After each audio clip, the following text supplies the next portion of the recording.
All right. Yeah. What is this video about?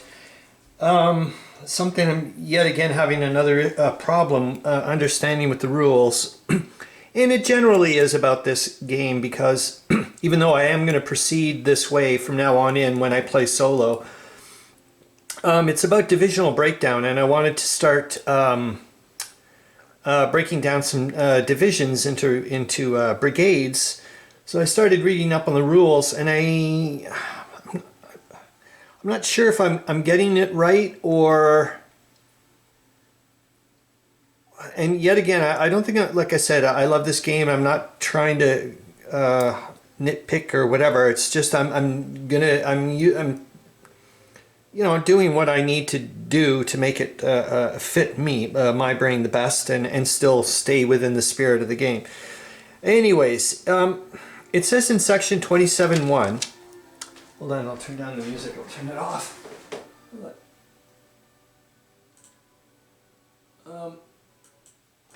It says, a division may divide into component regiments or brigades at the beginning of any movement phase. To do so, the division is removed and regiment or brigade counters of the same type, which means, if you're going to remove infantry, you got an infantry division, you got to bring in, obviously, infantry regiments or brigades. So to do so, the division is removed and regiment or brigade counters of the same type and same or lower combined strength are placed in the hex the division counter was removed from. Then it says in section 27.2, division components may recombine at the end of any movement phase if they are in the same hex. The total strength of the divisional component becomes the strength of the division that replaces those components. The division is placed in the hex the components combine in. Note that it is not necessary for the components to have originally been from the same division. So does this mean that when I want to break up a division into regiments and or brigades, I have to use up, well, obviously the counters available in the scenario pool? You know what I mean? But what this is where I'm starting to get into issues, I guess, is, well, what happens if I pick counters that next turn, like I picked up, I grab a couple of brigade counters or something, and then the next turn, those actual brigade counters are supposed to arrive as reinforcements. What does that mean now? So what happens there? So does that mean I'm also restricted to how many times I can do divisional breakdowns based on how many counters are available in the counter pool? To be honest with you, I don't see what that has to do with the ability of a division to break down into brigades or regiments. Because you see what I mean? Like, in other words, if I had tons of counters in the supply pool, then I guess I could do tons of them. So that's what it's contingent upon, which to me it's not logical. So shouldn't I be allowed to break up as many divisions as I want, as there seems to be no restrictions in the rules? There's no it doesn't say you can only do so many, whatever. And yet again, this is starting to reinforce my plans to go, when I start doing the grand campaign and whatnot, is to just completely use force markers, I guess along the similar vein to the way Alberto's proceeding, and then keeping the actual counters off map, the brigades and the divisions and whatnot. So yeah, that's the way I'm going to do it. So I'm going to record everything off map, and then everything on map is going to be a force marker. Not right now, obviously I've got too much to do here.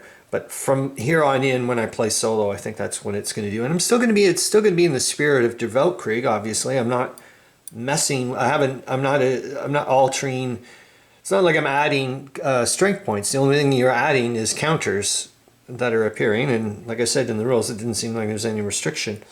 Also, if you think about it, the way I'm going to proceed anyways is more historically accurate as far as I'm concerned than me just grabbing willy-nilly whatever freaking counters is in the scenario, available in the pool. So for example, I'm going to use one of my favorite infantry divisions, regardless, doesn't matter, it just happens to be an infantry division, the Russian 22nd. And easy for me to look them up. Anybody can do that with all their stuff. So, that's what I did. I looked it up and wrote it all down. And so the Russian 22nd Infantry Division, and if you see historically their brigade and regiment components, they had the 1st Brigade and the 2nd Brigade and the 22nd Artillery Brigade.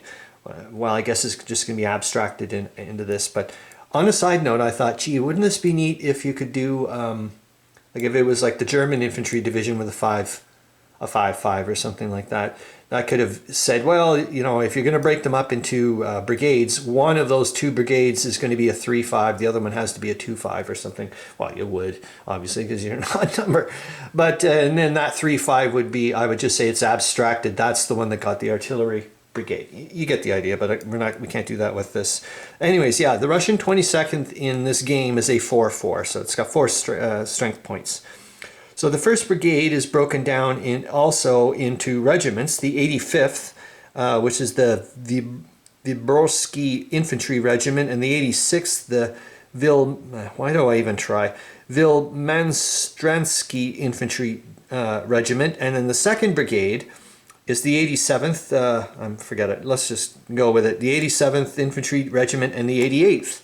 So the way I'm looking at it is the way I'm going to do it off map is when I go to break, let's say the 22nd Infantry Division, Russian 22nd Infantry Division, I've got options. I can say, okay, I can break that down into two 4 brigades, which would be the 1st and the 2nd Brigade, or I could say I'm going to have 1 2-4 brigade and 2 1-4 regiments, and I could say I've got the 1st Brigade and then I've got the 87th and the 88th regiments, which could combine to become the 2nd Brigade. You get the idea, and all those little combos, and then all that's going to do is be represented as a force marker. So it would be like, battle group 32 or whatever. And then I would look on the sheet over there and I would say, okay, 32, it just happens to be a